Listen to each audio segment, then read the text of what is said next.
Puluhan remaja terlibat baku hantam dengan menggunakan kayu di kawasan alun-alun kota Kuala Tungkal, Jambi. Kedua kubu saling serang dan menganiaya lawannya. Bukan kali pertama, tawuran ini kerap terjadi dan berulang, terutama jelang akhir pekan. Video tawuran remaja ini pun viral di media sosial. Tawuran ini sangat meresahkan warga sekitar. Warga berharap polisi bisa meningkatkan patroli untuk mengantisipasi terjadinya tawuran. Sangat menyayangkan. Lebih-lebih kita lihat dari video yang beredar itu kan adik-adik kita tuh remaja-remaja tanggung ya, sayang sekali itu.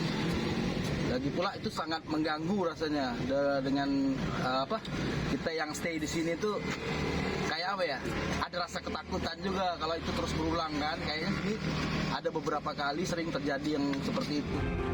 Kawasan alun-alun Kuala Tungkal menjadi tempat favorit anak muda untuk nongkrong hingga balapan liar. Minimnya pengamanan menjadi penyebab maraknya terjadi tawuran di tempat ini.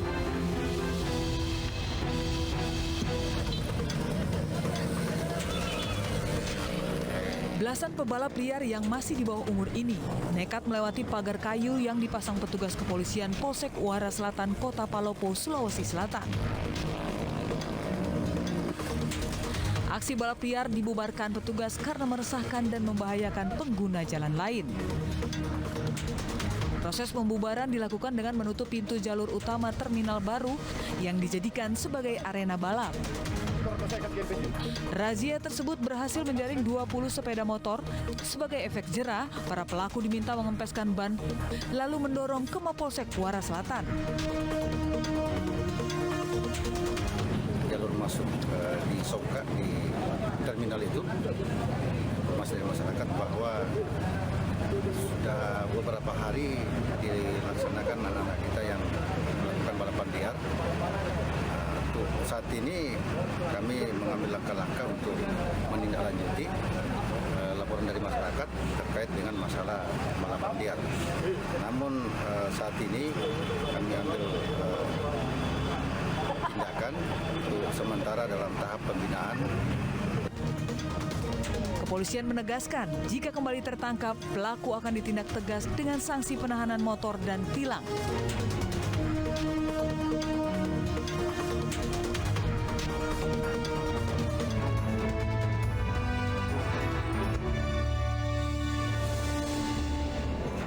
Halo, selamat sore pemirsa. Kita berjumpa di iNewsroom, ruang memperbarui informasi Anda yang terjadi sepanjang hari ini. Saya Aprilia Putri. Warga desa Sumur Blor dan Bulaksari, Srago, Pekalongan, Jawa Tengah histeris saat sebuah mobil menabrak sejumlah pelajar SMP Negeri 3. Seorang siswa kelas 7, Muhammad Takiful Aziz, meninggal dunia di lokasi kejadian. Sementara 2 pelajar lainnya luka serius di bagian kaki dan 2 siswa luka ringan. Kecelakaan terjadi saat seorang wanita warga Batang belajar menyetir mobil didampingi calon mertuanya. Diduga akibat salah menginjak pedal gas dan rem, Listia menabrak kumpulan pelajar yang tengah melakukan kegiatan penjelajahan perkemahan pramuka di perbatasan desa Sumur Blor dan Bulaksari. Keduanya kemudian dibawa ke Polsek Sragi untuk dimintai keterangan. Akibat musibah tersebut, pihak sekolah memulangkan para siswa yang mengikuti perkemahan pramuka.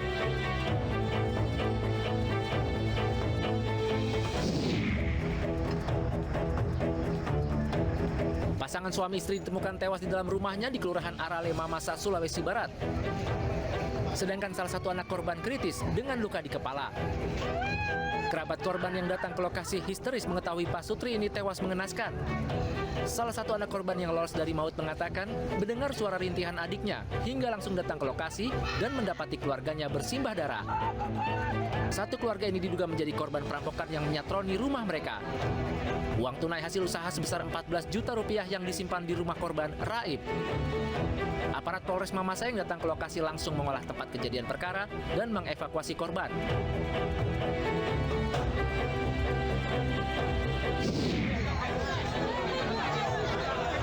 Seorang pria babak belur dihakimi massa setelah ketahuan mencuri sepeda motor di Kota Pekanbaru, Riau, Senin pagi.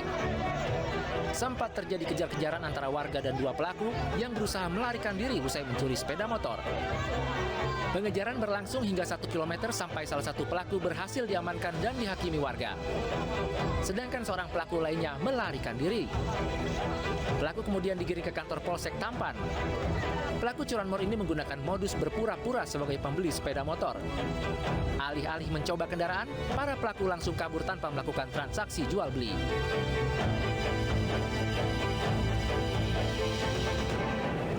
Pemirsa, tersangka kasus kematian Brigadir Joshua, Barada Richard Eliezer siap menjadi justice kolaborator. Melalui kuasa hukumnya, Barada Eliezer resmi mengajukan perlindungan ke LPSK.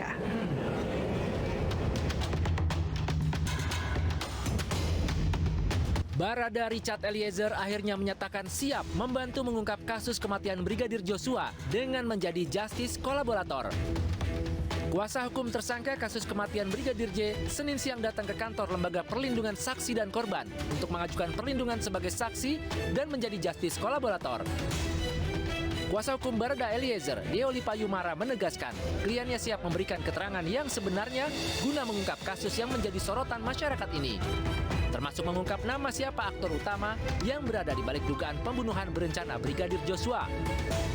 Sebelumnya Barada Eliezer mengaku tertekan dan takut memberikan keterangan. Barada ini kan kemarin galau, dalam tertekan, kemudian perasaannya tidak nyaman. Tidak nyaman bukan karena tekanan dari penyidikan, tidak. Tapi tidak nyaman karena tindakan dia yang memang sudah dilakukan. Tapi dia harus menyatakan suatu keadaan yang berbeda dari apa yang dialami, sehingga dia hatinya merasa resah, galau, dan tidak nyaman. Ketika kemudian kita ajarkan dia mengenai ketulusan dan kejujuran, kita ajarkan dia kepatuhan kepada Tuhan, kita ajarkan dia mengenai doa supaya Tuhan berkenan kepada atau apa yang dia lakukan, dia mulai sadar. Ketika dia mulai sadar, akhirnya dia merasa nyaman, plong, dan dia berdoa sama Tuhan.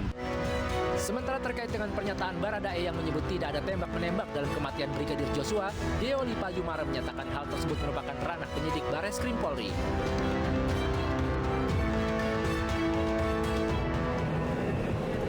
Rosti Simanjuntak, ibu almarhum Brigadir Joshua, dilarikan ke rumah sakit di kota Jambi. Rosti diduga mengalami trauma berat dan tidak bisa mengajar sebagai seorang guru sekolah dasar di Sungai Bahar, Muaro, Jambi. 2 pekan, Rosti Simanjuntak, ibu almarhum Brigadir Joshua, belum bisa melakukan aktivitas sebagai wali kelas 4 sekolah dasar di Kecamatan Sungai Bahar, Kabupaten Muaro, Jambi. Rosti mengalami trauma berat dan harus menjalani pemeriksaan kesehatan. Proses belajar mengajar di kelas tersebut digantikan oleh guru piket hingga kepala sekolah. Rosti Simanjuntak dikabarkan menjalani perawatan di salah satu rumah sakit di kota Jambi dengan didampingi oleh keluarga pada Sabtu lalu. Dan belum diketahui apakah harus menjalani rawat inap untuk pemulihan trauma yang dialami. Sementara rumah orang tua Brigadir J yang terletak di lingkungan sekolah tampak sepi dan terkunci rapat. Beliau lagi berangkat ke kota Jambi untuk melakukan pemeriksaan kesehatan. Satu keluarga ya? Satu keluarga. Beliau kan harus didampingi keluarga karena beliau hari-hari ini kami perhatikan semakin Pemirsa, jajaran perwira tinggi Polri yang tergabung dalam tim khusus Senin siang mendatangi Mako Brimob Kelapa II Depok, Jawa Barat. Mereka memeriksa langsung Irjen Verdi Sambo yang diamankan di dalam Mako Brimob. Iring-iringan rombongan Jenderal Polisi keluar dari Mako Brimob Kelapa II Depok Senin siang. Rombongan tim khusus ini terdiri dari Wakapolri, Kabareskrim, serta Irwasum Polri. Tim khusus yang dipimpin Wakapolri ini menggelar pemeriksaan terkait kasus dugaan pembunuhan Brigadir Joshua. Salah satu yang diperiksa adalah Irjen Verdi Sambo yang diamankan di dalam Mako Brimob. Tim khusus bekerja secara maraton untuk mengungkap kasus kematian Brigadir Joshua. Ya, tim sus semuanya. Ya, tim sus semuanya langsung dipimpin oleh Pak Kapolri, kemudian Pak Irwasum bersama tim semuanya dalam proses pendalaman. Termasuk yang di Bareskrim semuanya sama. Pemeriksaan saksi dan juga menganalisa kembali hasil dari laboratorium forensik. Semua bukti nanti akan disampaikan dan akan Dan pemirsa, untuk mengetahui perkembangan terkini kasus penembakan Brigadir Joshua, kami sudah terhubung dengan Lika Apriliani di Ambareskrim Mabes Polri dan Camar Haenda di Makobrimob Kelapa II.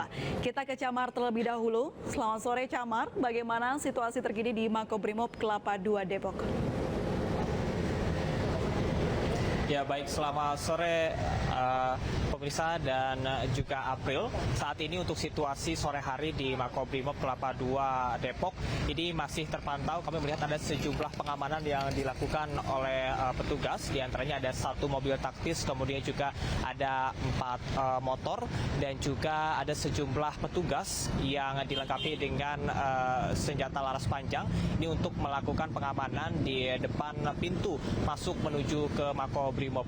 Kemudian seperti diketahui bahwa Irjen Pol Verdi Sambo, yakni selaku Kadif Propam Nonaktif saat ini diamankan untuk isolasi 30 hari ke depan sesuai dengan arahan dari Kapolri Jenderal Listio Sigit Prabowo usai dirinya diduga melakukan sejumlah pelanggaran kode etik pada penyelesaian kasus penembakan yang menewaskan Brigadir J pada 8 Juli 2022. Kemudian untuk alasan dari isolasi tersebut, memang Irjen Pol Verdi Sambo ini menjadi salah satu dari 25 orang Polri yang diduga melakukan pelanggaran prosedur dari penyelesaian kasus ini, yang mana 4 diantaranya ini merupakan Irjen Pol Verdi Sambo yang memang saat ini masih dilakukan pemeriksaan.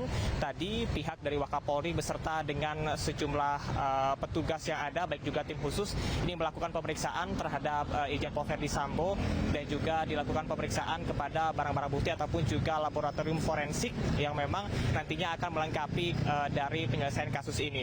Kemudian juga diagendakan Putri Chandrawati selaku istri dari Irjen Pol Verdi Sambo ini akan hadir pada sore menuju malam hari ini. Namun hingga dengan pukul 17.41 waktu Indonesia Barat kami belum melihat adanya tanda-tanda kedatangan dari Putri Chandrawati yang memang kemarin sempat ingin menjenguk namun belum diperbolehkan oleh petugas. Sementara demikian, April, kembali ke Anda di studio. Baik, terima kasih Camar Haenda. Kita beralih ke Lika. Selamat sore Lika, bagaimana suasana di Barreskrim Mabes Polri sore hari ini?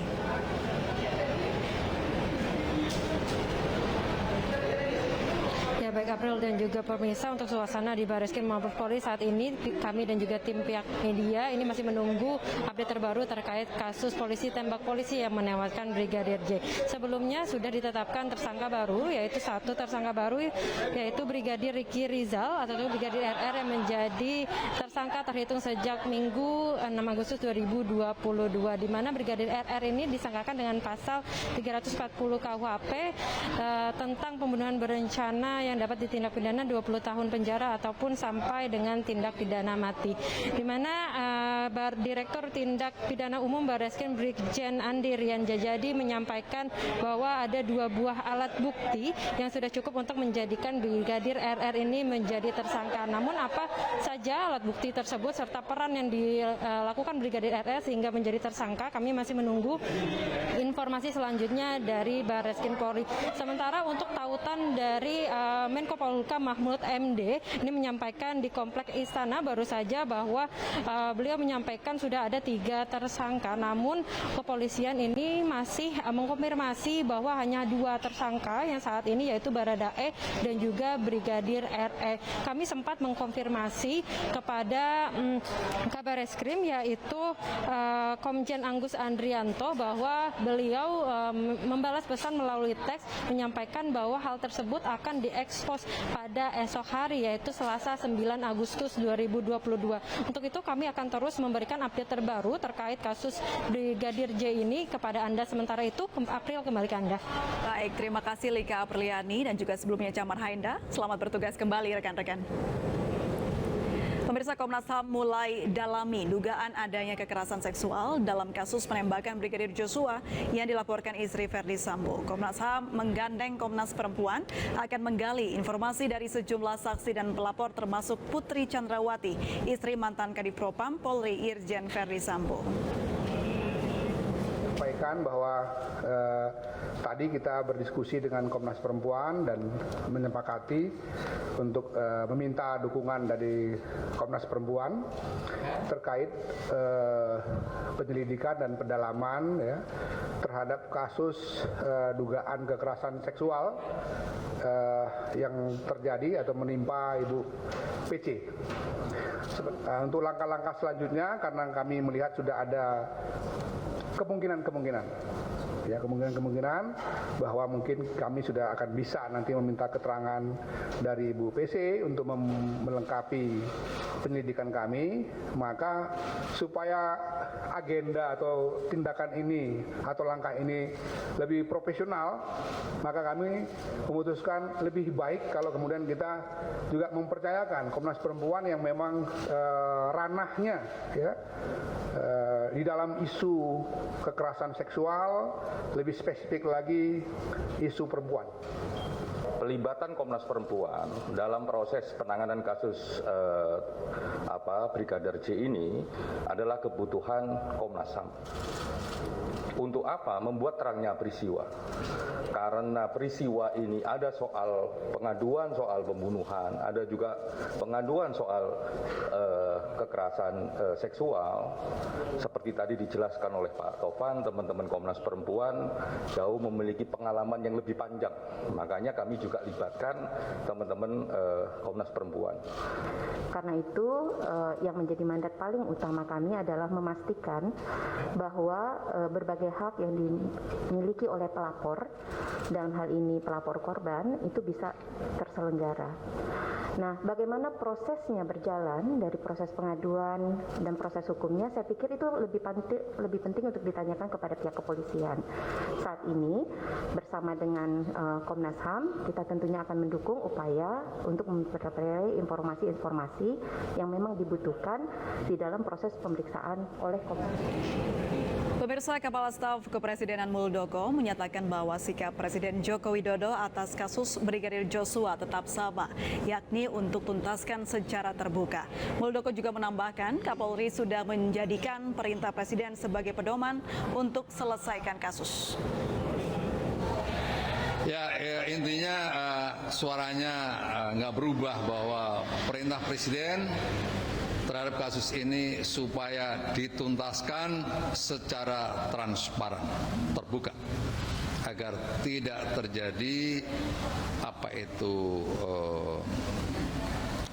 atau menjadi isu-isu yang kesana kemari.